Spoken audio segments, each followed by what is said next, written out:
I want to welcome everybody out tonight to the Jenkins City Council meeting, September 6, 2022. Madam Clerk, can you call the roll, please? Ernestine. Here. Chuck. Here. Sean. Here. Rick.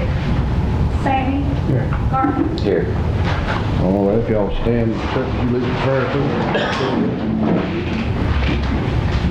Dear Lord, we're so thankful to be able to meet here tonight. And Lord, as we discuss the business of our city, we just pray that we do so according to your will. In Jesus' name we pray. Amen. I pledge allegiance to the flag of the United States of America and to the republic for which it stands, one nation, under God, indivisible, with liberty and justice for all. Alrighty. In your package, you've got the July minutes. Any additions, deletions, questions? None, entertain a motion to approve the July minutes. I'll make that motion. I'll second. I have a motion and a second. All those in favor say aye. Aye. Any opposed, same sign. Also in your packet, the August special meeting minutes.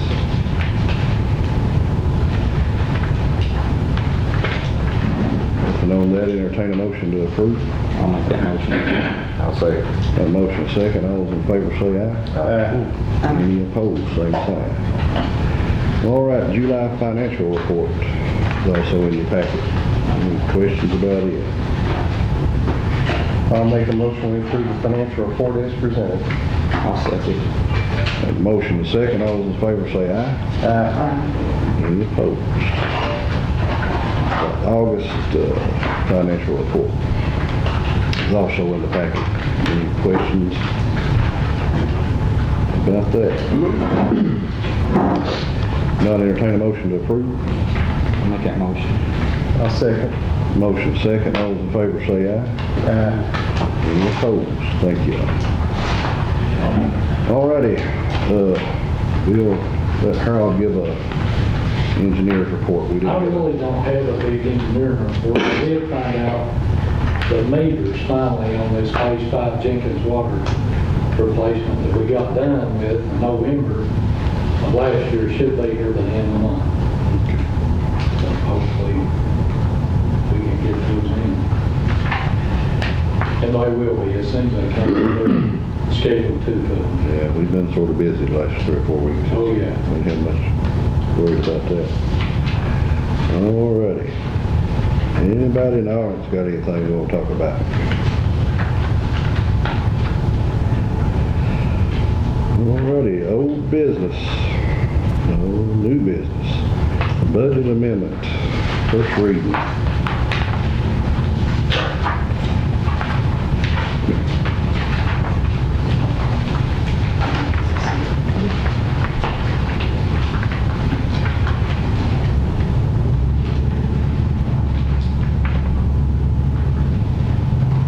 Okay? Yes.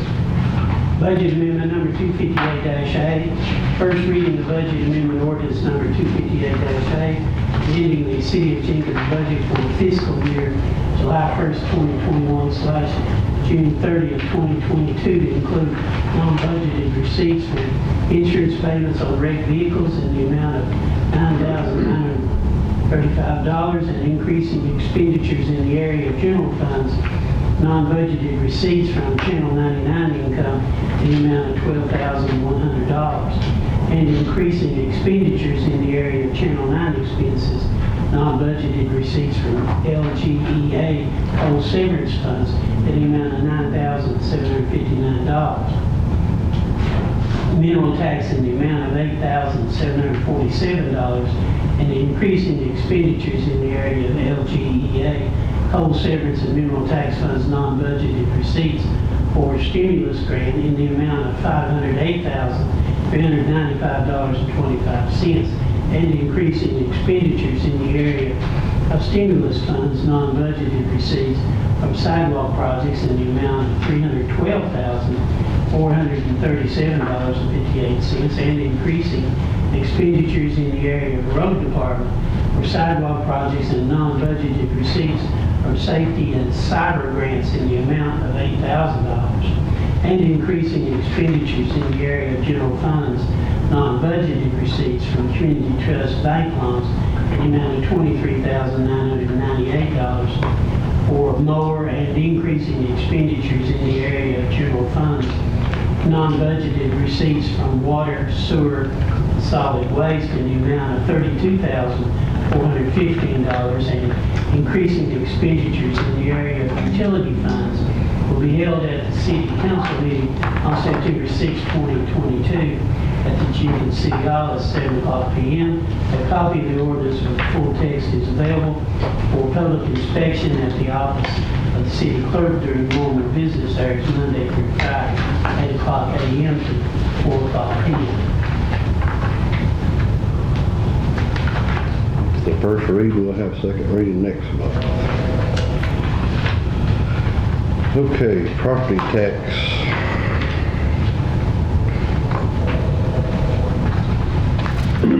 Rates.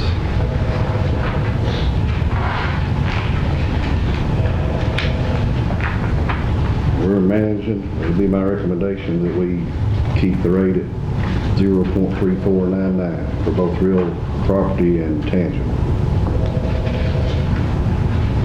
I'll second that.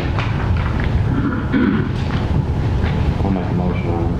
Okay, got a motion and a second to keep the current rate of 0.3499 for both real property and tangible taxes. Motion and second, all those in favor say aye. Aye. Any opposed?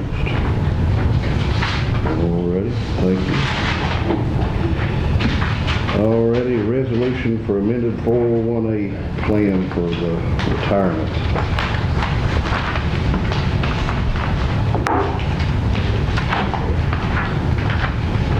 Adopting resolution, the undersigned authorized representative of the City of Jenkins, friends, the employer, close friends, hereby certifies that the following resolution was duly adopted by the employer on September 6, 2022, and that said resolution has not been modified or rescinded as of the date hereof. Resolved that the form of the amended plan and trust effective January 1st, 2021, presented at the meeting is hereby approved and adopted, and that the authorized representative of the employer is hereby authorized and directed to execute and deliver to the administrator of the plan one or more counterparts of the plan. The undersigned further certifies that the attached hereto are true copies of the City of Jenkins 401A plan as amended and restated, and the summary of the plan provisions which are hereby approved and adopted. Date line, signed, print name and type. All right, any questions about amendment for the 401A plan? Not entertain a motion to approve it. I'll make that motion. Second. All right, motion and second, all those in favor say aye. Aye. Any opposed, same sign. We need to add April onto the signature card for Community Trust Bank. We've got her all lined up with Whitaker Bank to make it a little bit easier to get two signatures on the checks. Just need somebody to make a motion to approve City Clerk April Moore signature card to Community Trust Bank. I'll make a motion. I'll say. All right, motion and second. All those in favor say aye. Aye. Same sign. City Hall improvements, request for qualifications scoring. Eunice, they took them back and scored everything, not scored it, but ranked everything, so she's got a report on that. Yeah, on July 25th, the City Council met to do the RFQ scoring. This is for a CDBG grant for the Jenkins City Hall renovations projects. RFQs were received from Nesbitt Engineering, Summit Engineering Precision, Engineering, and Richardson and Associates. After the scoring process, Nesbitt Engineering had the highest vote at 360 points. The next step in the process is for the City Council to accept Nesbitt Engineering as their engineering firm for the project.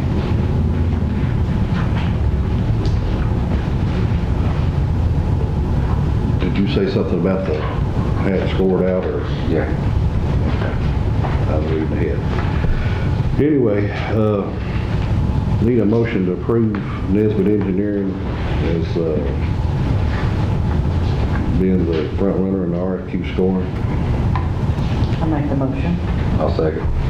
Got a motion and a second for Nesbit Engineering. All those in favor say aye. Aye. Any opposed, same sign.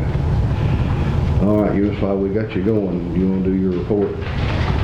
Yeah, first of all, I wanted to thank the festival committee, Jenkins, for allowing CRAD to set up at Jenkins Days. As you all know, it was more of a benefit for the community after the flooding.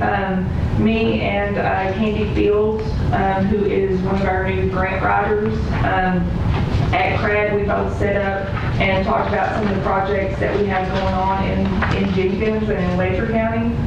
After the flood disaster, we did respond. All of us have responded. The Emergency Operations Center set up there in Whitesburg. Three of our counties have one, Knott County and Breathitt County. Letcher County has been meeting daily. All of the elected officials, along with FEMA, Kentucky Emergency Management, Corps that's helping them, and then other officials I've been attending weekly. There is a governor's emergency manager call every morning with all the disaster counties, give updates, and I've been on several of these calls, and Letcher County is ahead of the other counties with responding. So I think that's a testament to our local leaders within hours after the disaster and meeting daily to discuss what needs are needed in the county. CRAD and volunteers with QK4, we set up here at Jenkins City Hall and helped with FEMA applications until FEMA was in Jenkins to help. So we kind of filled that gap in between for a little while. We are also working with SBP. I gave you all a flyer for that. Well, part of it, SBP is, they're named after St. Bernard's Parish, I think. It was after Katrina, they were responded, and then they went nationally, I think, about 10 years ago.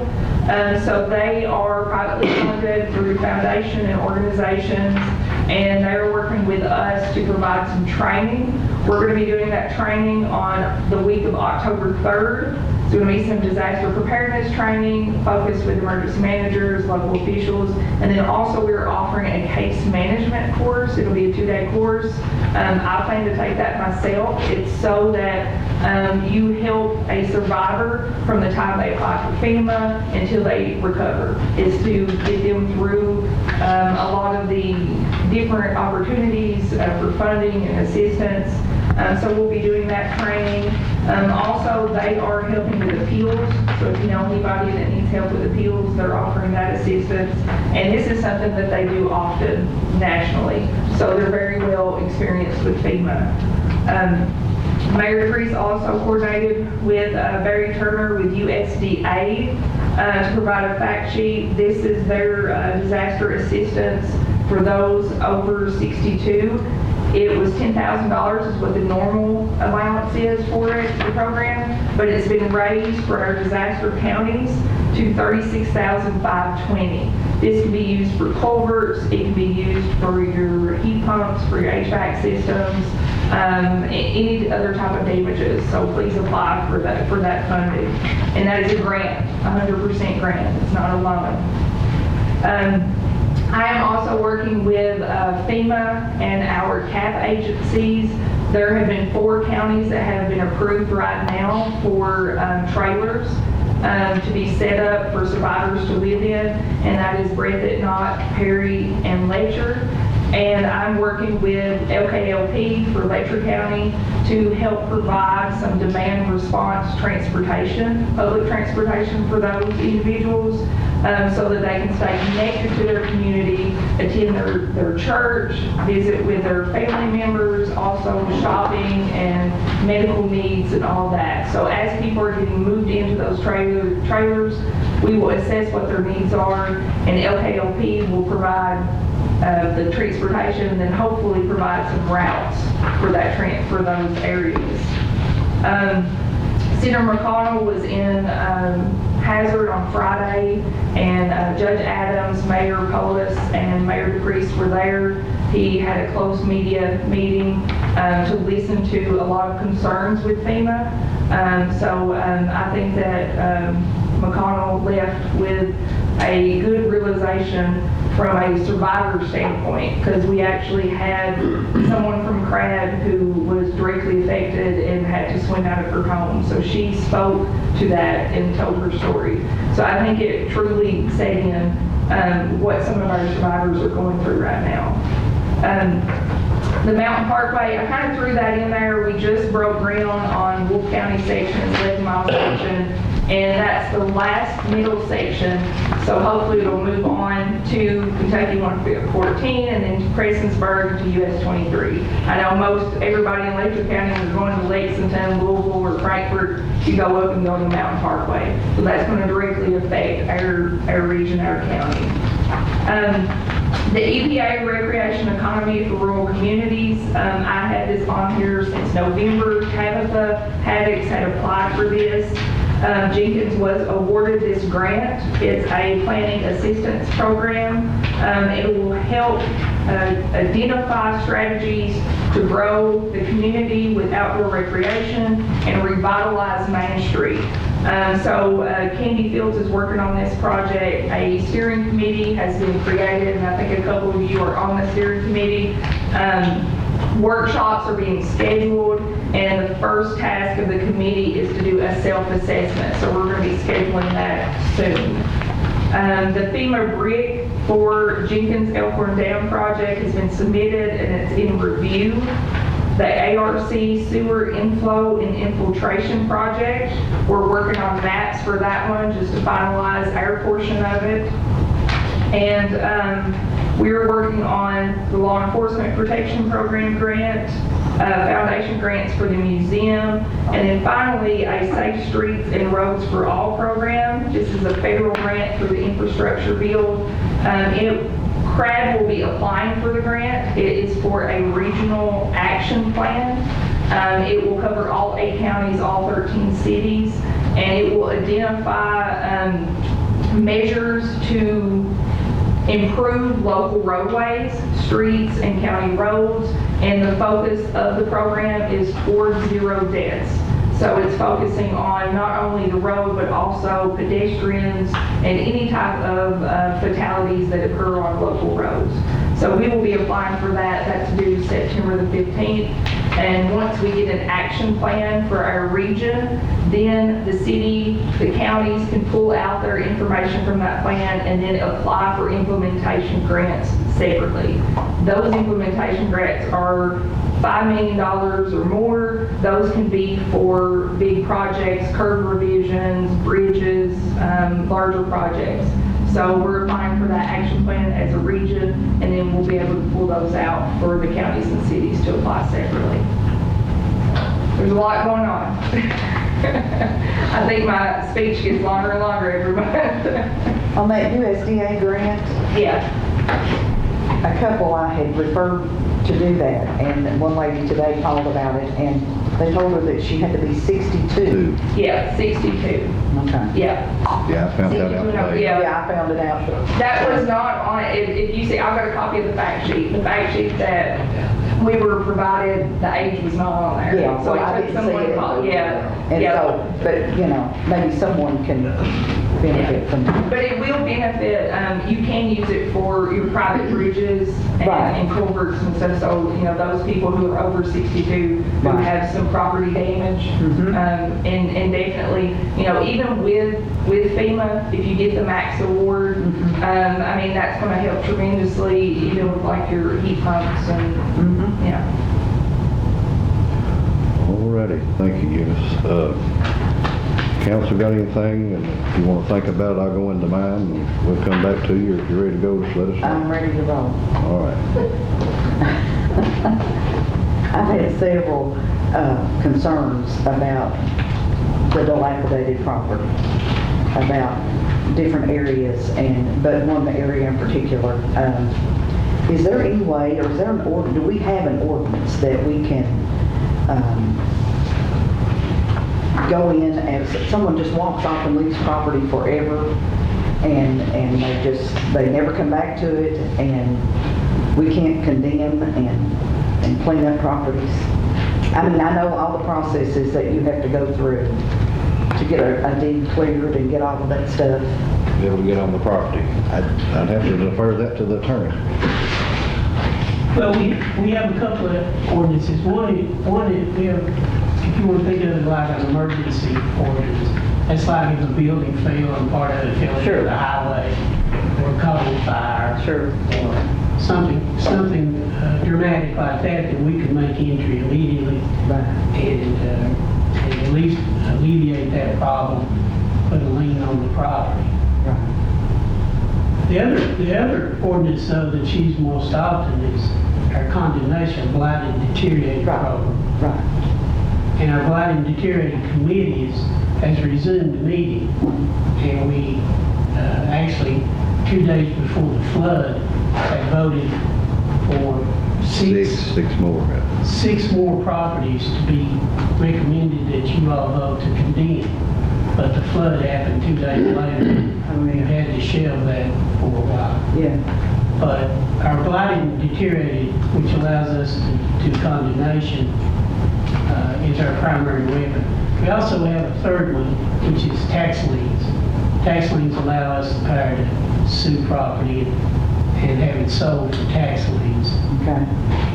All of these processes cost money and a lot of time. Because every property owner, no matter how long they've abandoned the property, still have what's called due process rights, in which you cannot simply take their property without giving them some due process rights, which includes giving them notice or an opportunity to be heard, or at least to attempt to find them and give them notice. And so that's a process we deal with almost daily. Is it something that can be done, like start on one particular area, clean that area up, and then head somewhere else? Well, In the city? there's two thoughts to that. One is exactly what you said. Let's try to clean up one neighborhood. But then the other neighborhoods say, well, you're putting too much resources and time there. What about the house next door to me that's running my property value? So we try to spread it around. I see. There are certain neighborhoods I'd like to take a bulldozer at one end and keep going, but it's just not feasible for us with our budget, and so we do what we can. Right. And we got 6 on the griddle, so to speak, and hopefully I can get them to you by next meeting, because you all will vote. You'll accept those recommendations or not, and then as a part of your vote, that would allow me to institute legal action. Okay. That's the way our process works. So that's a part of the due process for the owners as well. Right, I understand. And my part of it is when I go to Randall or the League of Cities and say, look, if somebody walks off and leaves a house, if it's 2 years, 5 years, whatever, they need to be something done. Yeah. And they all tell me that you can't break the Constitution, so I guess they're keeping me from breaking the Constitution, but If somebody owns property forever, they don't own it forever, but somebody always owns property. There's no such thing as abandoned property. And that's well said. I understand. You might find somebody in California that inherited it and they don't even know where Kentucky is, Ward Jenkins. They still own it. And after I got the complaint, I just started riding around and looking and thinking, oh my God. We have plenty of targets. Yeah. I'm on the member advisory council for League of Cities, and we started this 8 months ago to talk about just whatever. And the first 6 months of it was the same thing. It's blighted properties everywhere, not just here. Kentucky's law protects my property and your property the same way it protects the one that's fallen down. And it's frustrating, it really is. Yeah, it is. There should be And we know the people that do own it, they wouldn't tolerate that wherever they're living. No, and it's ruining people's, there's no such thing as porch sitting in some of these places, because you go out on your porch, and that's what you're looking at, filth and just a real mess. Now we have a You're talking about, I've been talking about structures. We also have an ordinance on garbage and things like that, litter. So. we can- Grass cutting, we have one on grass cutting. Yeah, we do. We do.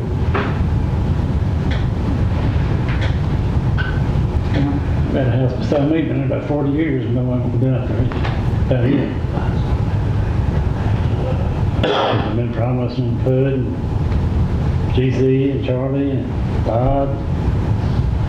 I get the same old crap every time. It's the same process. It's You know where that? it's Miss Mullins' house. I'm gonna think for it to- Nettles blowing off the roof, cats and dogs.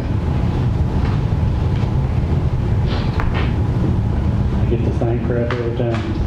Thank you, Randy, for that explanation. Okay, sure. All right, anybody else? And you can jump in after I get done here. One thing I'd really like to talk about is just how people stepped up right after the flood, well, during the flood, and even going on now. We couldn't got done what we got done other than people just helping, pulling limbs, moving rocks. We had people in town rented equipment and just went around cleaning up, doing everything they could do. And we were able to get back on water and the sewer plant going and everything fairly quickly. It's still amazing the people that calls every day from somewhere wanting to come and help. There was 2 loads of stuff come in today that was set aside for people that need it, and they quietly handed it out, and we're taking care of people. And like I said, every day somebody shows up, and one of the big things we're working on right now is trying to find places for these volunteer groups to stay. And it's not 5 or 6, it's 20, 30, 40 people that are going to be staying. And different organizations that's going to cook for them, so we're working real hard to try to find places for them to be able to stay and work as long as they can work. FEMA, they do something or don't, whatever. If it's SBA, if it's some other organization that helps along the way, when it's said and done, it's going to be people from here and then the volunteers that's coming in that's going to help make people whole in the end. And I've got a good feeling that's going to happen if we can get through there.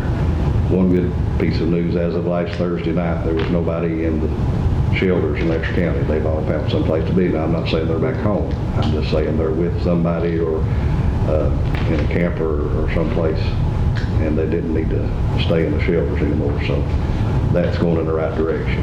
If you're dealing with FEMA, don't give up, and you're going to hear this over and over again if you turn on the hazard radio station or wherever. But these folks with the St. Bernard Parish, they lived it in Louisiana, and since then they've decided this is going to be their mission to help people with it. So I don't usually give out a bunch of phone numbers because I get messed up, but somehow or another I keep remembering this one. But anyway, their phone number is 1-800-276-9511, and they will help you with the appeals process. And the good thing about them, like I said, they've lived it. They've dealt with these over and over and over again, so they can probably answer questions better than some of the federal folks can answer them. So don't give up. Keep going through it. Stay on the list until the second round of federal money comes open. We're meeting every day with the federal partners, USDA, HUD, Homes, whoever's going to do it. There's a lot of talks about where we're going to get people the long-term homes they need and not just the temporary homes. Randall was with us today. We met with the Commonwealth Kentucky non-congregate sheltering program, so that's going forward at the industrial park. So hopefully before too long they'll have some trailers in there for people to get into to get through the winter time and the cold time. Sandra Bolin with FEMA has been a big help.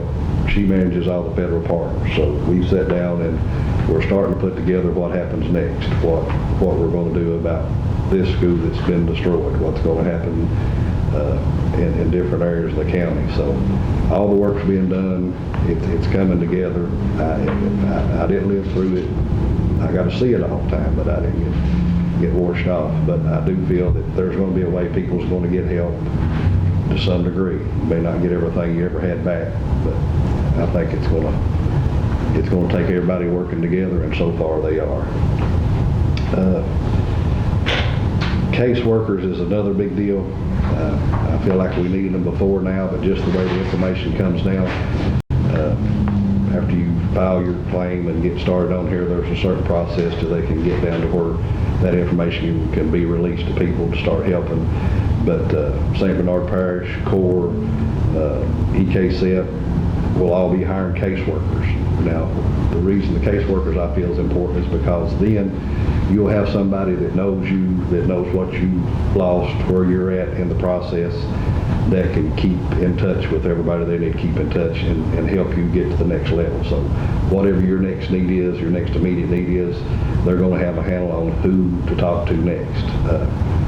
The girls in the office, and we tried real hard to be sort of interim caseworkers here, people calling and asking about things, and we try to get them the best information we can as quick as we can. April's done real good about keeping, FEMA sends me flyers just about every evening, every morning. And there's a lot of information, and you got to sort of sort through it and look and see what you need, but keep looking at it. Now, if you see something that's interesting to you and you know somebody that needs it, let them know, because I'm talking to people that stay in motels in Virginia and they're not getting Kentucky news. If they're over here working around their homes, they've not got Wi-Fi and not got good signal, so they're not getting the information just like you're just scrolling and looking at Facebook every evening. So everybody needs to be a caseworker for everybody, and try to get the information out to help us all get through this. And I'll stop it right there, other than just thanking all the people that's helped, all of our employees, the fire department, police department. I mean, everybody we've had some edgy moments where we've got on each other's nerves, but all in all, they've come together and did everything they could do to help the people of Jenkins and the surrounding areas. Now, on that note, Jim, you want to give your police report? Rough 2 months, as we all know, so I'll try to keep this real short. I want to make sure everybody understood, really proud of everybody in our city that came together, like the mayor said, and that includes him. Todd has been out working just as much as, if not more than anybody else. A lot of times we had things that we would get, and we would be like, what do we need this for? And Todd would say, well, I think we might need it. Sure enough, down the road we did. So I really appreciate our mayor and our city workers, the girls in the office, they were great. Special thank you to Scott Ratliff and Cody Sexton. They were both people that lived here in Jenkins. Scott was one of our officers one time. He's now a sergeant of St. Matthews PD. He heard about the flood we had, and he brought him and several officers from St. Matthews PD to come down and help us out. We were short because one of our officers was off illness, so it was just me. And then they came up and helped out, and they were really excellent. They really helped us out a lot. Cody Sexton, even though he's a Marine, he's also a former resident of Jenkins here. He is now on the hiring list of Lawrenceburg PD. He heard about what was going on, the fact that we had lost our Tahoe, and he got his lieutenant and his chief to donate a 2014 Charger to us. So we've got that coming. It's actually already here. Mickey Steins, appreciate him and all his deputies. Even though they were short and they were hit a lot harder than we were, they were here to back us up and help us on active patrols a lot too. Mickey also has made available to us 2 Dodge Chargers, one set up for K-9 that we will be getting shortly. The paperwork is at the clerk's office, county clerk's office, and we'll be getting those as well. So we'll actually be getting 3 cars. None of them are new. However, we do have a new one coming that the mayor has got for us. It's a Charger that's going to be set up for Tim with the K-9. It's close to being delivered. Tim is at K-9 school with the puppy dog right now. We did it during the emergency period. We did issue a curfew on people out walking and 4-wheelers and such. I'm sure everybody has heard on the curfew for the 4-wheelers especially. Everybody was really appreciative of that. I think that's something we need to explore to do permanent. However, I don't think we need to do it from sundown till sun up. Reason being, if you're working and you come home at 4 o'clock in the wintertime and you try to get out and ride your 4-wheeler, sundown is pretty close to the time you get home. So I think somewhere along the line of 9 at night to late in the morning on the 4-wheelers would probably be a good deal. It has been quiet. We didn't get the looting that we thought was going to happen or any of the roving that we thought we were going to happen. We had just a very few complaints on that. I think the curfews were one of the things, as well as the extra patrols that we had. We had the homecoming festival that went pretty smooth. I was very shocked. I was really doom and gloom. Mayor had to calm me down a little bit on things, but it went very well, very well. Considering the fact that we had to have some parking issues and such, with all the people needing to get into to use the dumpsters, it went really good. So I really appreciate the committee for a good job they did. So closing, just like I say, we did have over 200 complaints over the last two months. 50 of them or so were about flood-related stuff, but because we had the extra help and because of the character of our people in our city, I think we got away with a lot less than the rest of the county. So again, one more time, just thanks to the mayor and all our city employees, the city hall, fire department, city workers. Guys, it's just went a lot smoother. So everybody, please just have patience while we get through the rest of this. We still got a little bit of a hill to climb. Tempers are going to get a little upset, but people get frustrated. But, you know, we've handled it so far. So let's just stay Kentucky strong and take care of business. And Jim, you was there for every step of it. You kept a lot off my back, so we've stayed sort of sane together. So along the lines, what he mentioned with the curfew, I don't think he's asking for a curfew, but I think over the next little bit, we need to define ATV friendly. It was just sort of used as a way of saying, hey, if you want to ride and act right, we're going to let that happen. But I think we get more and more pushed each time on what's ATV friendly they think. I think we need to sit down and carefully say, okay, ATV friendly is this, and how to define that. So be thinking on that, and me and Chuck's had a long discussion on this one, but I think we just need to have a definition of ATV friendly and sort of stick with it. Is that what you're asking about, Jim?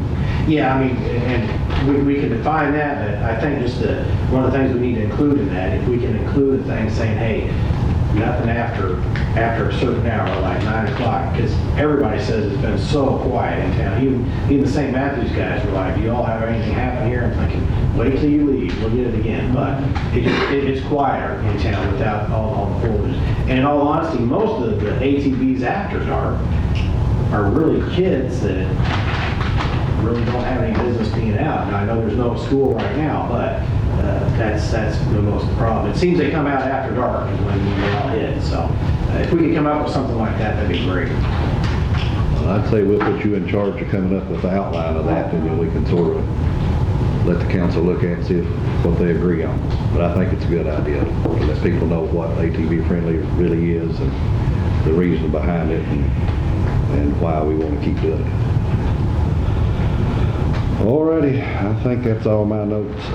Last thing, if you're still needing help or know somebody needing help, register at crisiscleanup.org. Let those folks know what you need. Also, if you get the help you need, go back on and take the case off, because we're tracking 60 or 70 cases right now to see if the need is still there. And some have had some kind of help in some form, and maybe not all of it, but our biggest event now is just matching all the volunteers and the groups wanting to come help and the materials they're wanting to bring with the people that need it, and make sure when they get here they've got places to work and they're not wasting their time. But just all the different huge groups between Team Rubicon and the Cajun Navy, and if I start naming them I'll forget a bunch of them, but Latter-day Saints, the Methodist Corps, anyway, it's unbelievable to understand how many people across the United States does this and comes in and stays, and they are telling me we're here for the long haul, not just 2 weeks, 2 months. Months from now they'll still be rotating in and helping people get to where they need. So that's why I feel like we're going to be all right. That's all I've got. I'm entertain a motion to adjourn. Mr. Mayor. Oh, I can go ahead. Before you do, and can I mention a couple of things? Yeah, go ahead.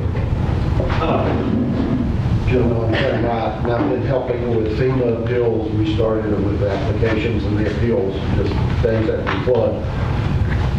We had a lot of volunteers early and trouble getting the word out, so we sometimes had a lot more attorneys than we did people coming in. Then it reversed as we go along. Yeah. But trying to keep it organized, keep it going, and trying to help people. I'm glad to hear the group of ones that were this SBP. I hope they will do some. But we've been the only ones that's been boots on the ground here in the county. And I spoke with the governor a week and a half ago and with the president of the Kentucky Bar Association last Friday. And we're trying to organized statewide volunteers to come in, so I hope we'll get started back on a regular basis or have it posted. But it got down to where it was just me a lot of days, and unfortunately I couldn't keep it all going at that time. But in my experience with it, one of the things I want to make sure people are aware of, one is I've had a number of people who said that they're not getting rental assistance. When they filled out the form, they're asked, are you homeless? And they said, well, no. And it turned out sometimes there were no power, no water, and they were staying upstairs in the house that had been flooded, and they said, I'm not homeless, I'm staying upstairs. They were homeless. One woman said she wasn't homeless. I said, where are you living? And she said, well, the church let me live in their kitchen. I said, you're homeless. And one of they say in several places, if they cannot live safely in the home, they're homeless, they need to change that application so they can get rental assistance. Rental assistance, they do it in 2-month blocks. Yeah. And then if you can at the re-up end of 2 months, you apply for 2 more, and it can go up to 18. The other thing is a major problem to try to address, because early on, some people ran the problem doing it on the computer online, and when they went and talked with FEMA applicants, people to help them with their application, what they found was that there might have been some problem in the title or the records. 911 address is different from the tax address, because 911 was put in place after the property started getting taxed, or maybe grandma said, no, you can have that lot, go ahead and build there, but it's in the family, so they didn't rush and try to get a deed, or maybe they didn't probate an estate, or there are a huge number of ways in which there can be a problem in these records. And when they came up and they said, you don't own it, you have to apply as a renter. And a lot of people did that. And when they apply as a renter, they cannot apply for funds to fix the structure. And the person whose name that was in on those records can't apply either, because it's not their primary residence. So lost opportunity, they need to go back if they weren't paying rent, and if they considered it to be there are ways to fix this. But nobody's backing up because they weren't necessarily denied, because they were just told they had to change it and apply as a renter. Yeah.